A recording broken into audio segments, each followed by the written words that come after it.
Welcome to Ziro Valley, guys. I just spent 1 week with one of the most remote tribes in whole India, and I attended one of the most important rituals of the year, the Myoko Festival, and it's completely crazy. And this is the story. My goal was to venture into the most remote parts of India and learn from the people who still live in a way that's authentically tied to the past. So when I heard about a tribe known for its facial tattoos, with the moon and sun as their gods, and still practicing mysterious shamanic rituals, I didn't hesitate 1 second. I took my camera and my backpack and I started my journey.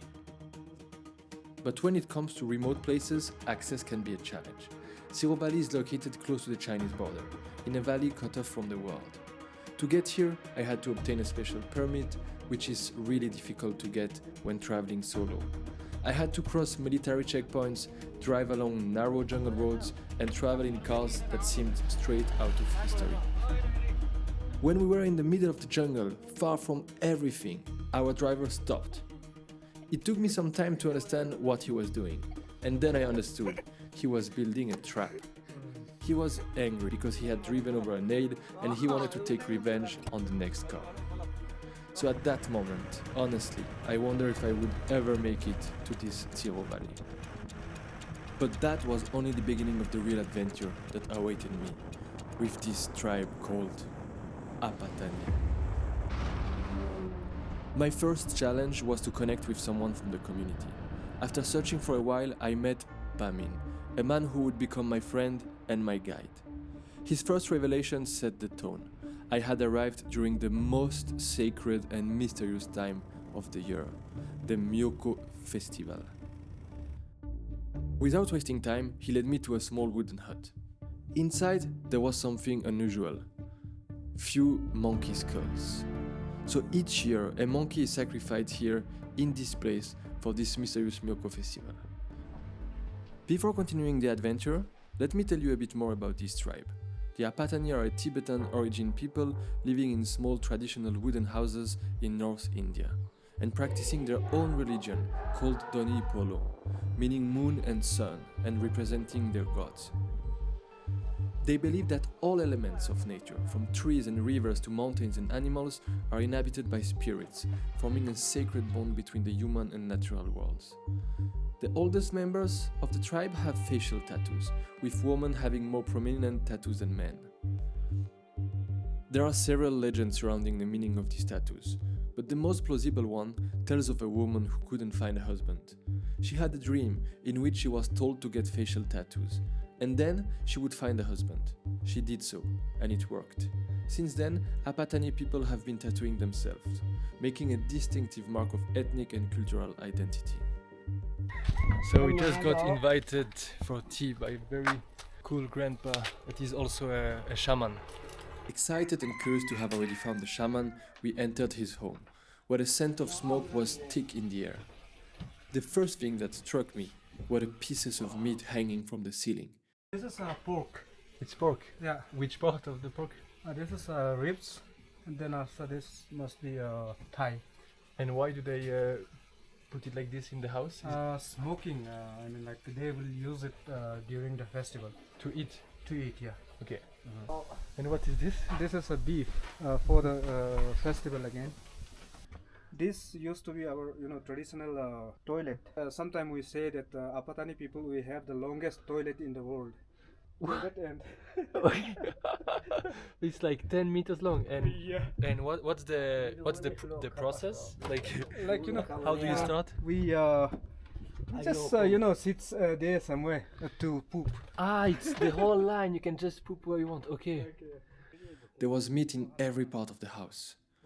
It made me wonder what would happen during this mysterious festival. This is the skull of the Mithun, the animal which he has, sacrificed.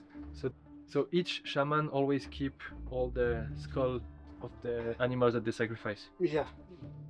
Not only shaman, people who sacrifice, who do the ceremony, they keep it like this. Yeah.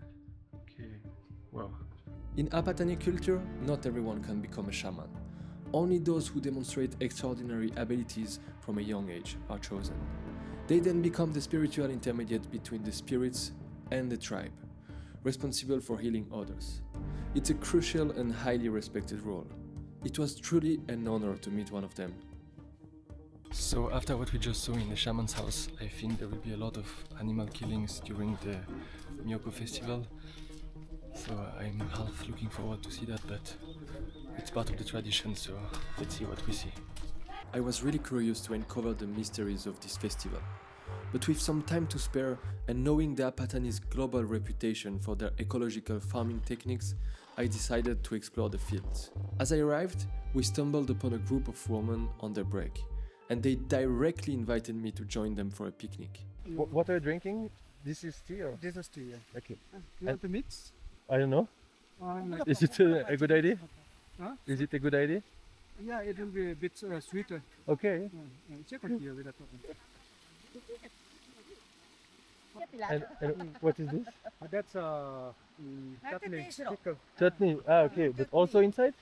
No, you have to taste it. Try it. Okay, okay. Let's try. It's we call it pila. Okay. Yeah. Wow. Okay. Thank you. Yeah, it's very sour. Sour? No. Okay. So that's rice beer with Some tea. tea. Okay. Okay, see. Very special. This was a really cool moment in the fields with those women. It's crazy to see like how they work every day like this, and especially like how old they are, because like some of them must be like 60, 70, but it's impossible to know how old they are because they don't have any track records from their age. So no one noted down like when they were born, so it's impossible to know how old they are. They can guess like maybe 60, 65, 70, but actually they don't care, so because they don't have the same system as us, so the age doesn't has really any importance, to be honest. But really impressive to see them work like this, and love this moment. Love to try the rice beer with mixed with tea. That's a mix that I have never tried. Yeah, just loved it. The sacred festival I'm about to witness is called Myoko Festival. Due to the language barrier, it's been quite difficult to gather information from the locals. Many things remain a mystery, but I understood there will be dancing, singing, rituals, and sacrifices. At that moment, I can tell you, I certainly wasn't prepared for what I was about to see. So the festival just started, and I have already been invited in one of the house. So during 1 month, like people from other villages can just come in this village and just go in the host house and have some food, have some drinks. As soon as you walk in, every guest is welcomed with a homemade piece of salt. You're only supposed to touch it with your tongue, but of course, I went ahead and ate a big chunk of it. Big mistake. Ah, yeah. Okay. But the real thing you have to try here is their local beer. And trust me, they'll make sure you drink it without limits. If you drink a lot, you will catch a little, you will feel a little bit dizziness also. It's the purest form. In this first house, I was lucky enough to meet a woman who spoke English. She had come to help her family during the festival.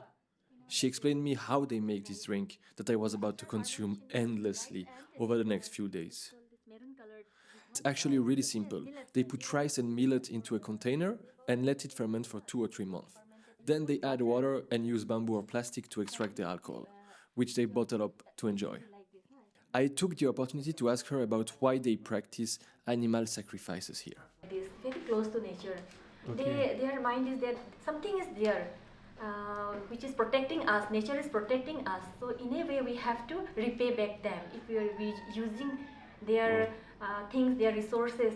So they ask for forgiveness. They are very close to nature, and as far as possible they try to use nature's things like bamboo. Bamboo is a very important product. Without they can't live. Then bamboo cans, they use it in each and every way. Since they never see any tourist, there's always a little photo session involved, like everywhere in India. But this is where the real marathon began. House after house, glass after glass. Honestly, I really didn't see that coming. Already next house.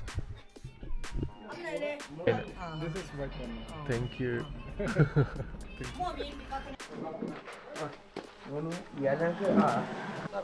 Already the next one.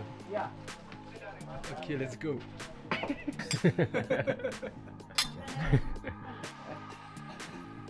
No idea what's going on. So we did 100 meters and we already in the new house. Nice to meet you. Welcome. Say hi to everyone. Welcome. Thank you very much. The atmosphere started heating up.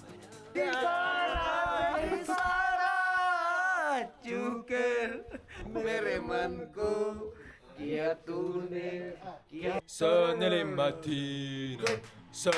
le mattine, ding dong dong. I think it's not. One photo session after another. Oh, thank you very much for everything. Thank you. Yeah, nice, very amazing. And the effect of the drinks was definitely kicking in. Yeah, that's the.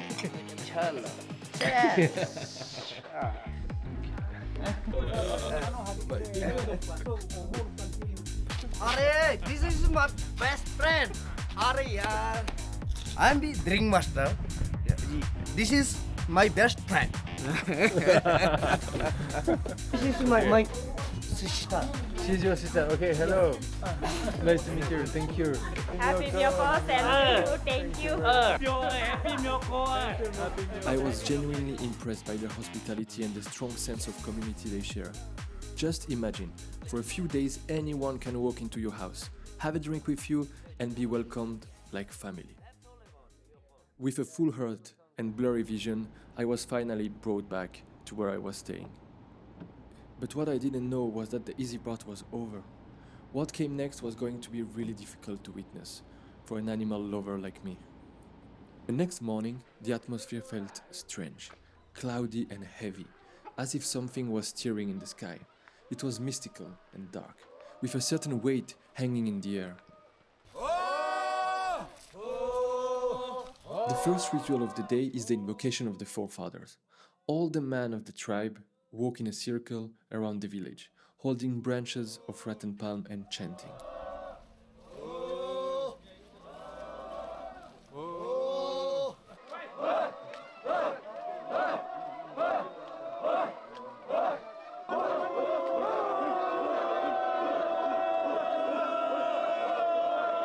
Once the circle is complete, they cover the small sacred hut where the monkey skulls are kept. Some of the first sacrifices take place, with the shamans and the most important men of the village reading signs in certain organs, before gathering to grill and eat them.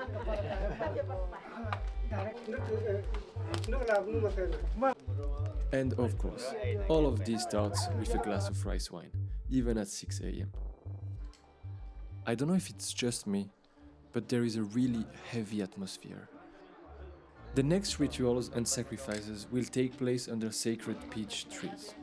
Their purpose is to honor and appease the spirits of their ancestors, ensure prosperity and fertility for the community, purify and protect the village, and of course maintain spiritual balance with nature. The shamans have been chanting mantras all night, while each clan gathers in different parts of the village. The wealthier the clan, the more animals they will sacrifice: pigs, chickens, and even dogs.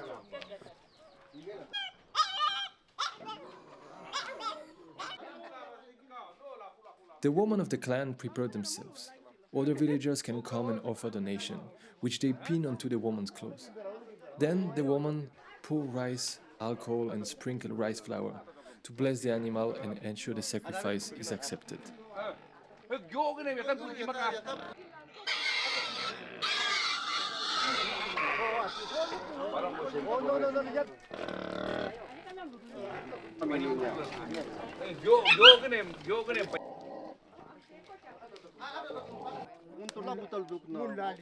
Once this part of the ritual is done, the villagers walk around the village, celebrating and meeting each other before the sacrifices begin.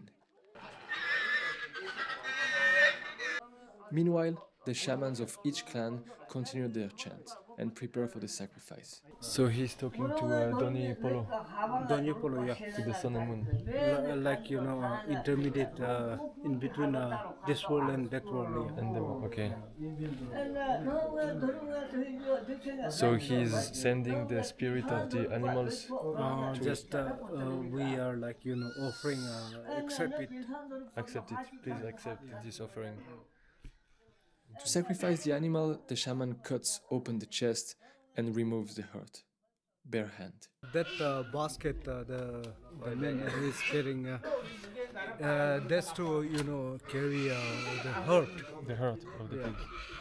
And he's just taking out the heart out, and then after he'll put it in there. Okay.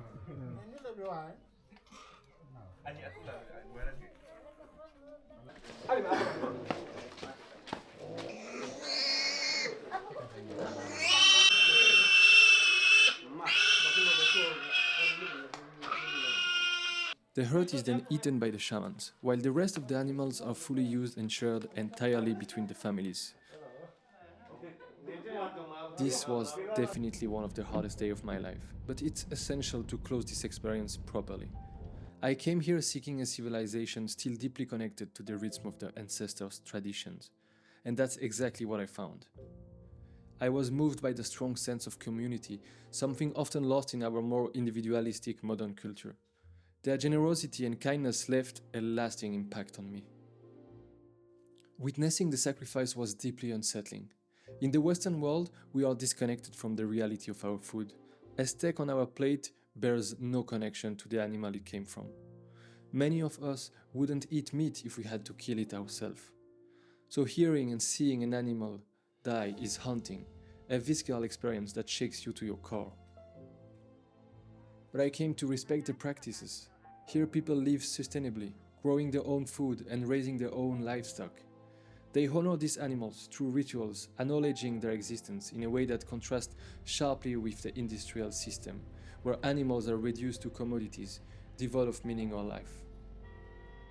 This journey has been as challenging as it has been enlightening, a true step back in time. As a documentary filmmaker, it has made me reconsider how to approach and tell these profound stories in the future.